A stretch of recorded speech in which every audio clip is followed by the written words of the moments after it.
Bem-vindas. Não perderam nada porque ainda não comecei. Boa tarde para todo mundo.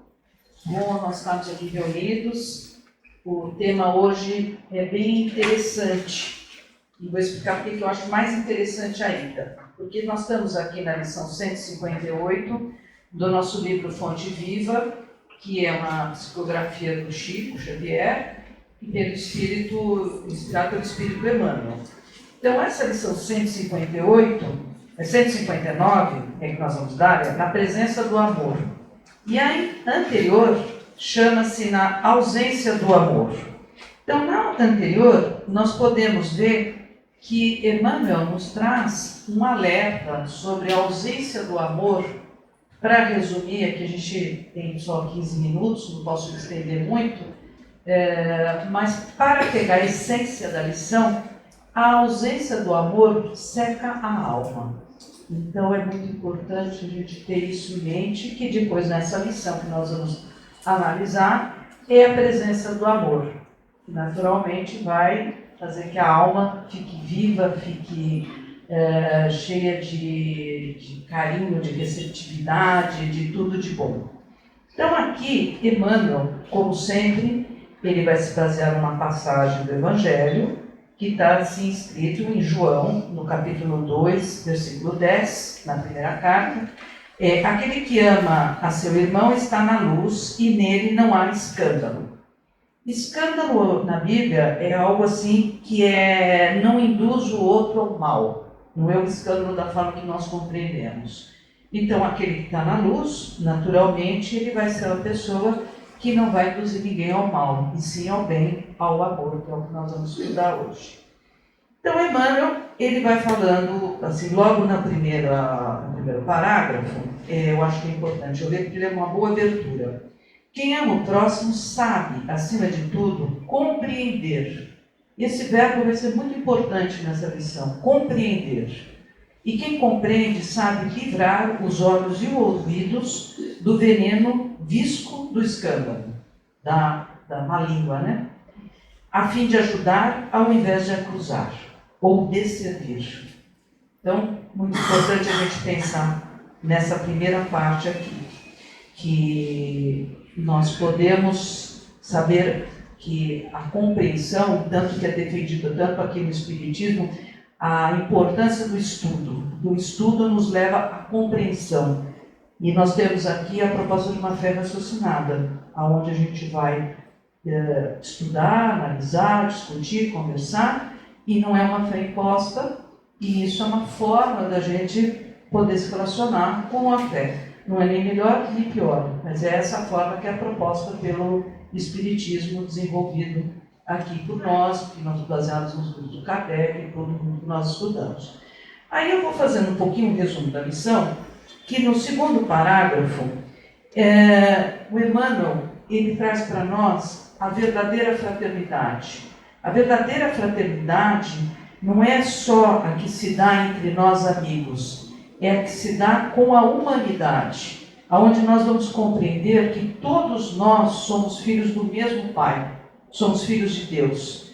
Então é uma coisa muito mais profunda a proposta do que só nós darmos com quem nós conhecemos, com quem nós convivemos. É para abrir nossa mente e pensarmos em nós como espíritos aqui encarnados, que não é uma coincidência de nós estarmos todos aqui nessa época, na mesma época, e acabamos alguns nos conhecendo, outros não, mas que em termos vibracionais, até em termos de planeta, nós estamos todos juntos. E nós todos temos essência divina, e essa essência divina está em todos nós, e nós todos somos irmãos. Então a compreensão, a tolerância entre nós, é algo que é um exemplo que Jesus nos deixou. E aqui no outro parágrafo, o terceiro, o Emmanuel traz qual é uma barreira nossa, bem conhecida e tão difícil de ser elaborada. É o egoísmo. O egoísta, nós sabemos também nos nossos estudos que é considerado o pior, vamos chamar, defeito que nós temos é o egoísmo. Muitos de nós já avançou bastante, provavelmente, nesse quesito, né? Pois não achamos que somos egoístas, mas aí entra, em homenagem a Nina, eu vou falar para vigiar e orar, porque nós temos, assim, as nossas, muitas vezes, esses defeitos, essas qualidades negativas, que elas já estão equilibradas, mas a gente sabe como a vida tem as suas circunstâncias, e nós temos que estar acima das circunstâncias, onde a gente pode ter aquele primeiro ímpeto e depois a gente poder pensar de uma forma maior. Então, a gente combater nosso egoísmo, nosso personalismo é algo muito importante para a gente poder chegar nessa proposta da fraternidade, ao amor à humanidade, né? Seguindo, vem, então, lógico, a consequência, o que é, se a gente consegue fazer isso, é amar ao próximo. Se conseguirmos de fato amar esse próximo, que o próximo não é o próximo aqui, né, a Denise, é o próximo, né, abrangente, e nós vamos ter nós temos já que ter passado pelo egoísmo e nós vamos poder amar o nosso próximo, que é, nós sabemos, né, ame ao próximo como a ti mesmo, ou eu gosto mais ainda quando Jesus fala, né, amai o próximo como eu vos amei. Que eu acho que é muito mais profundo ainda, né? Porque a forma que Jesus nos amou é absolutamente incondicional e não escolhe sexo, raça, ninguém, somos todos, então voltamos à origem filho de Deus, né? Filhos de Deus. E daqui então, no próximo parágrafo, ele fala que quem ama entende o outro. E entender o outro é outra vez, compreender, entender a limitação do outro. Então, quando há uma ofensa, quando há uma desavença, a gente conseguir dar uns passos atrás e poder não levar para nós essa ofensa. A gente poder compreender o momento do outro. Talvez o outro não esteja bem. O outro realmente precisa da minha compreensão. Eu não preciso reagir sempre. Eu posso me calar, posso compreender e posso depois sim falar para a pessoa. Mas a gente não tem essa reação de que sempre é comigo. Não, nem sempre é. Às vezes é uma forma que o outro tem que esvaziar em nós. E se nós já tivermos um outro nível, um pouco mais, vamos dizer, sossegados, mais seguros, né, nós podemos estar tendo essa compreensão com o outro. E daí no outro parágrafo, né, ele reforça isso que eu falei, de ver que esse espírito, então, está necessitado de compreensão, mais compreensão.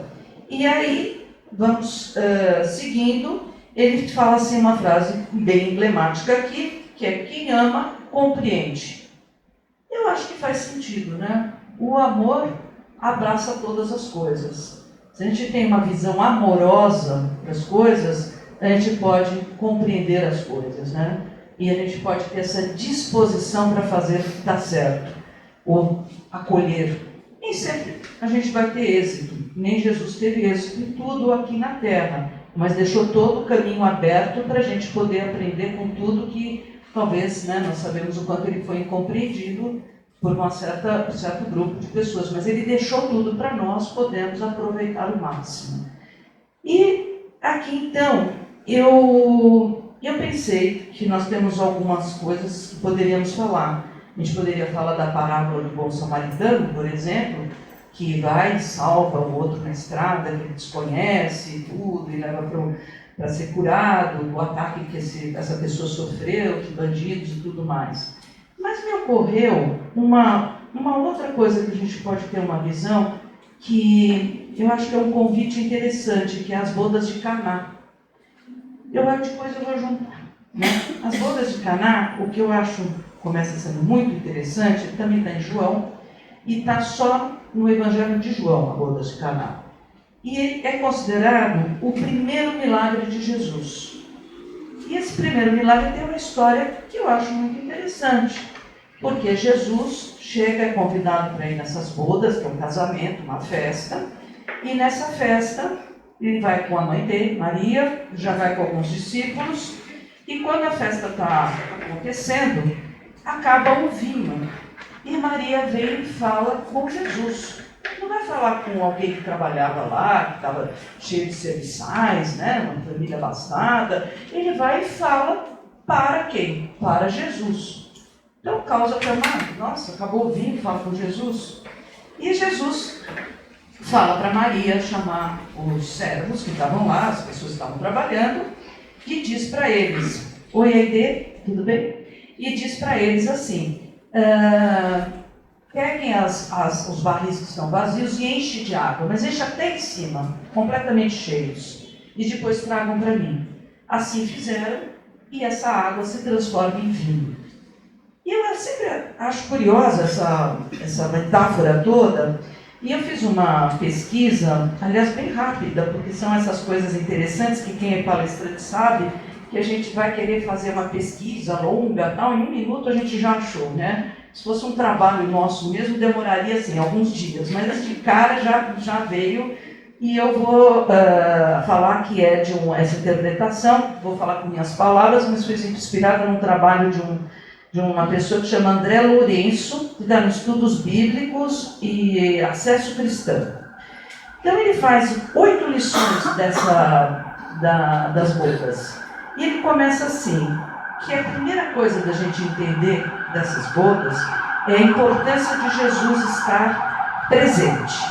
Né? Presente, um presente, a presença, né? Estar lá na vida, está lá na boda, mas é nas nossas vidas. Nós vamos fazer toda uma metáfora aqui, baseada nessa história.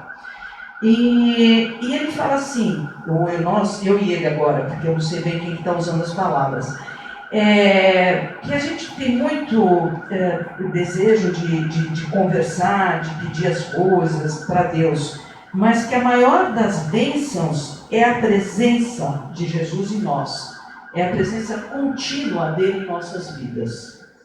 Então depois, a gente pode pensar assim, bom, mas a presença de Jesus não impede que aconteçam alguns imprevistos.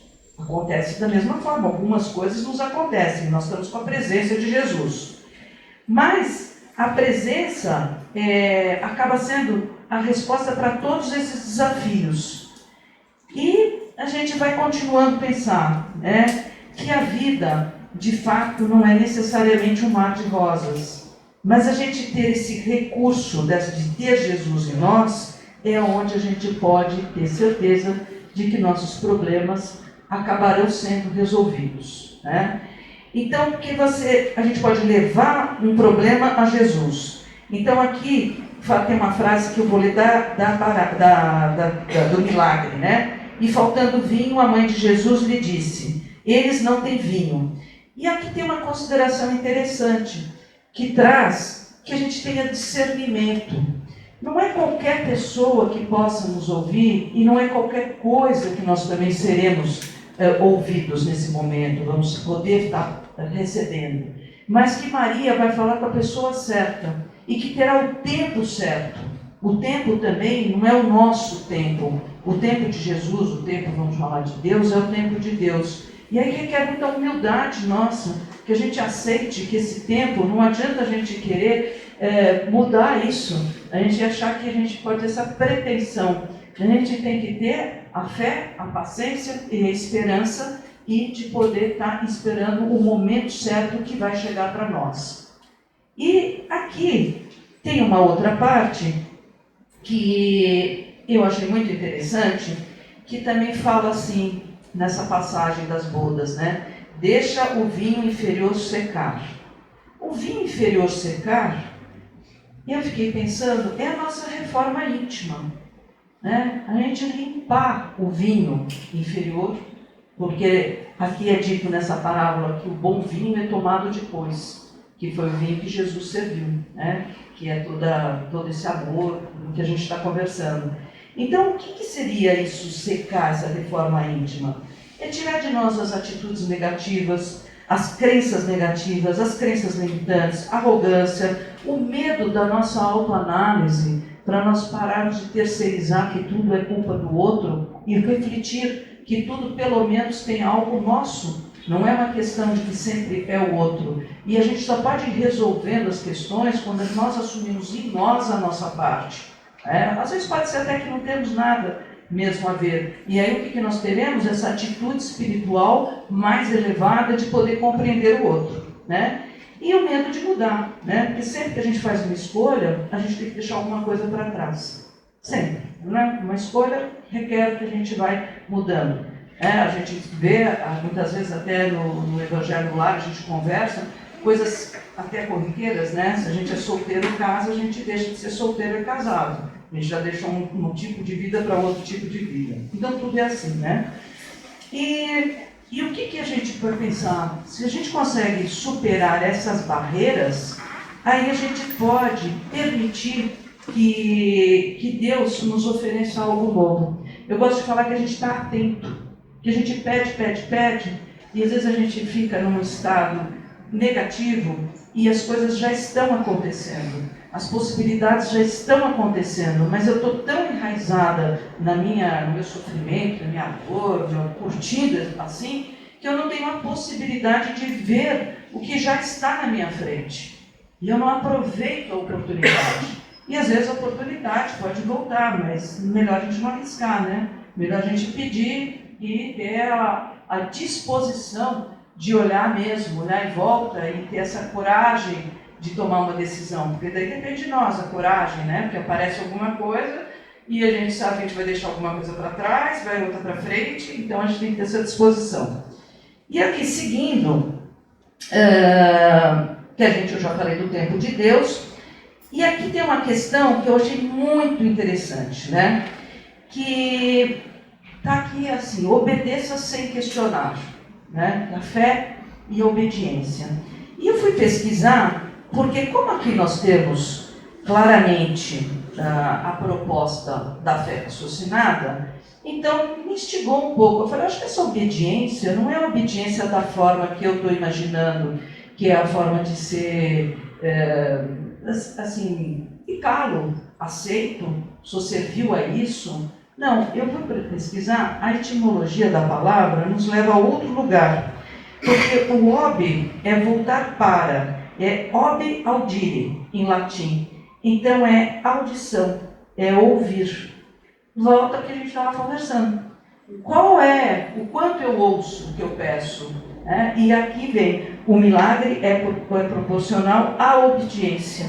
Então é proporcional à obediência em que sentido? É proporcional a quanto eu ouço, a quanto eu escuto, quanto eu introjeto o que está acontecendo. E aí podemos fazer um paralelo com o barril que Jesus pede que seja cheio de água até a boca, porque a gente pode ouvir, quanto mais ouvir, mais a gente vai poder receber. Se a gente ouvir meio barril de água, a gente vai receber meio milagre, talvez, né? E vai diminuindo ou ficamos com sede, né? Com sede de tudo. Então aqui, fazendo um resumo da importância das bodas, a gente vê a importância da presença de Jesus em nós, né?